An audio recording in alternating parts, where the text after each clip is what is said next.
সুপ্রিয় দর্শক, আসসালামু আলাইকুম। রমজানের অনেক অনেক শুভেচ্ছা জানিয়ে শুরু করতে যাচ্ছি বেগুনি রেসিপি। একদমই দোকানের মতন, হুবহু দোকানের মতো দেখতে এবং খেতে একদমই ক্রিস্পি বেগুনি রেসিপিটি শেয়ার করছি। আশা করছি বরাবরের মতো আমার আজকের ভিডিওটি আপনাদের কাছে ভালো লাগবে। সুমাইয়া ইজি কুকিং হাউসে আবার আপনাদের সবাইকে আমন্ত্রণ জানাচ্ছি এই বেগুনি রেসিপিটি দেখার জন্য। বন্ধুরা, আমি বিউটি নেত্রকোনা থেকে আপনাদের সঙ্গেই রয়েছি। যদি আমার ভিডিওগুলো আপনাদের কাছে ভালো লেগে থাকে তাহলে প্লিজ আমার চ্যানেলটিকে সাবস্ক্রাইব করে রাখতে পারেন, আর পাশে থাকা বেল আইকনটিকে প্রেস করে দিবেন আমার পরবর্তী ভিডিওগুলো সবার আগে পাওয়ার জন্য। বন্ধুরা, দেখে নিশ্চয়ই বুঝতে পারছি পারফেক্ট হয়েছে। তাহলে চলুন রেসিপিটি শুরু করছি। আমি এখানে একটা বেগুন নিয়েছি, আর দেখতেই পাচ্ছেন আমার বেগুনটা একটু আঁকা বাঁকা হয়ে গেছে কাটাটা। আপনারা চেষ্টা করবেন বেগুনটাকে খুব সুন্দর করে কেটে নিতে। আর এই বেগুনটা যত ভালোভাবে কাটবেন বেগুনের শেপটা কিন্তু ততটাই সুন্দর হবে এবং দেখতে কিন্তু ততটাই ভালো লাগবে।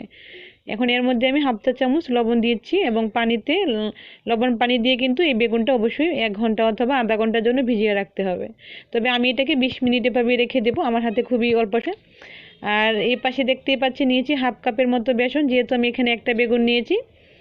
আর আপনারা 2টা বেগুন নিলে 1 কাপ বেসন নেবেন। আমি এখানে হাফ কাপ বেসন নিয়েছি। হাফ কাপ বেসনের সঙ্গে দিয়ে দিচ্ছি 2 টেবিল চামচ চালের গুঁড়ি। আমার টিপসগুলো অবশ্যই আপনারা খেয়াল করবেন। আমি এখানে 2 টেবিল চামচ চালের গুঁড়ি দিয়েছি, চেষ্টা করবেন চালের গুঁড়ি দিতে। আর চা চামচের থেকেও কিছুটা কম দিয়ে দিলাম, ওটা হাফ চামচ দিয়ে 1.5 গুঁড়া দেখতেই পাচ্ছেন। এখন দিয়ে দেবো মরিচের গুঁড়া হাফ চা চামচ, সামান্য একটু ভেজে রাখা জিরার গুঁড়া দিয়ে দিচ্ছি। এরপরে দিয়ে দিচ্ছি চাট মশলা গুঁড়া, সামান্য একটু এলাচির গুঁড়াও দিতে পারেন। সব কিছু দিলে পরে খুব ভালো লাগবে। এখন আমি হাফ চা চামচ চিনি দিয়ে দিচ্ছি। অবশ্যই চিনিটা এখানে দিতে চেষ্টা করবেন, তাহলে খুবই লাগবে, কিন্তু খেতে অনেক ভালো লাগবে এই বেগুনিটা। আমার সবগুলো টিপস আপনারা খেয়াল করবেন, আর ভিডিওটা প্রথম থেকে শেষ পর্যন্ত দেখার জন্য অনুরোধ করছি। আর স্বাদ মতো লবণ দিয়ে এখন একটা হ্যান্ডউইচ দিয়ে খুব ভালো করে আমি সব কিছুকে একটু প্রথমে মিশিয়ে নেব। আর সব শেষে দিয়ে দিলাম হাফ চা চামচ চাট মশলা। বন্ধুরা, আপনারা চাইলে কিন্তু এখানে জিরা বাটা অথবা আদা বাটাটাও ব্যবহার করতে পারেন, সমস্যা নেই। তবে আমার হাতের কাছে আদা না থাকাতে আমি এখানে চাট মশলা গুঁড়া ব্যবহার করছি। আর এই চাট মশলাটা দিলে কিন্তু ওরকম একটা ফ্লেভার এবং লাগবে। এখন হ্যান্ডউইচটা দিয়ে খুব ভালো করে মিশিয়ে নিয়েছি। আর এরপরে আমি এখানে হাফ কাপের মতো পানি দিয়েছি। আমি এখানে যতটুকু বেসন নিয়েছি ঠিক ততটাই পানি দিয়েছি। হাফ কাপ বেসনের জন্য হাফ কাপ পানি দিয়ে এটাকে অনবরত একটা হ্যান্ড ফেটাতে হবে, প্রায় ঘড়ি ধরে 20 মিনিটের মতো। যত ভালোভাবে এই বেসনের এই ব্যাটারটাকে আপনারা ফেটাবেন ততই কিন্তু বেসনের গুঁড়াটা একদম সফট হবে, ফ্লাফি হবে এবং বেগুনিটা পারফেক্ট হবে। আমি এটাকে দেখতেই পাচ্ছেন, দেখুন এটা কেমন দেখতে লাগছে, একদমই ফ্লাফি হয়ে গেছে। আমি ঘড়ি ধরে এটাকে 20 মিনিট ফেটিয়ে নিয়েছি।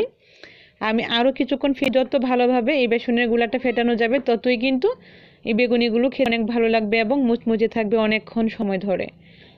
আর বন্ধুরা, আমি আপনাদেরকে তুলি একটু দেখিয়ে দিচ্ছি এই ব্যাটারটা ঠিক কেমন হবে।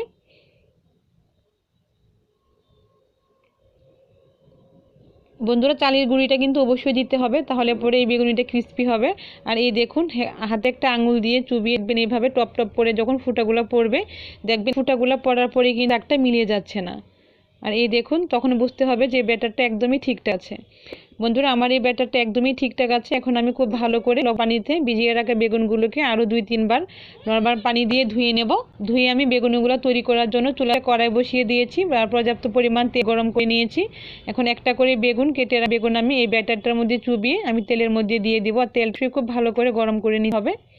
আমি 4টে বেগুনি একসঙ্গে ভেজে নিব। আর দেখতেই পাচ্ছেন খুব বেশি তেলও কিন্তু লাগবে না যদি এইভাবে বেগুনিটা তৈরি করেন। আর আপনারা অবশ্যই একবার চেষ্টা এই ইফতারিতে এইভাবে বেগুনিটা তৈরি করতে, তাহলে পরে দেখবেন অনেকক্ষণ সময় ধরে থাকবে। আর এই মুচমুচে থাকার প্রথম টিপস হলো চালের গুঁড়ি।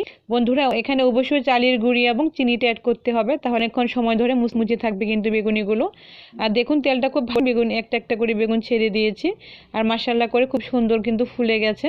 বেগুনের মধ্যে দেখবেন একটা লালচে কালার চলে আসবে। আর আমি এটাকে খুব ভালো করে নেড়ে চেড়ে লালচে কালার করে ভেজে নিয়েছি। ভেজে আমি একটা স্ট্রেনারটা দিয়ে তেল ঝরিয়ে উঠিয়ে নিচ্ছি। আর সবগুলো বেগুনি আমি একইভাবে তৈরি করে নিব। বন্ধুরা, একটা আমি আপনাদেরকে একটু উঠিয়ে দেখাই। এই দেখুন কতটা ক্রিস্পি হয়েছে, দেখে নিতে পাচ্ছেন, খুব মচমচে আর অসম্ভব মজা হয়েছে। কিন্তু এই বেগুনিটা একদমই দোকানের মতো হয়েছে। আপনারা চেষ্টা করবেন এভাবে বাসায় বেগুনিগুলো তৈরি করে খেতে। আর যারা এভাবে তৈরি করবেন আমাকে অবশ্যই কমেন্ট করে জানাতে ভুলবেন না। আশা করছি বরাবরের মতো আমার আজকের ভিডিওটি আপনাদের কাছে অনেক বেশি ভালো লেগেছে এবং উপকারে এসেছে। আমার আপনাদের ভালো লাগলে বেশি বেশি লাইক কমেন্ট শেয়ার করবেন এবং চ্যানেলটিকে সাবস্ক্রাইব করে রাখবেন। বন্ধুরা, আবারও রমজানের শুভেচ্ছা জানিয়ে ভিডিওটি আমি এখানেই শেষ। সবাই অনেক বেশি ভালো সুস্থ থাকবেন, আমার জন্য দোয়া করবেন। আল্লাহ হাফেজ।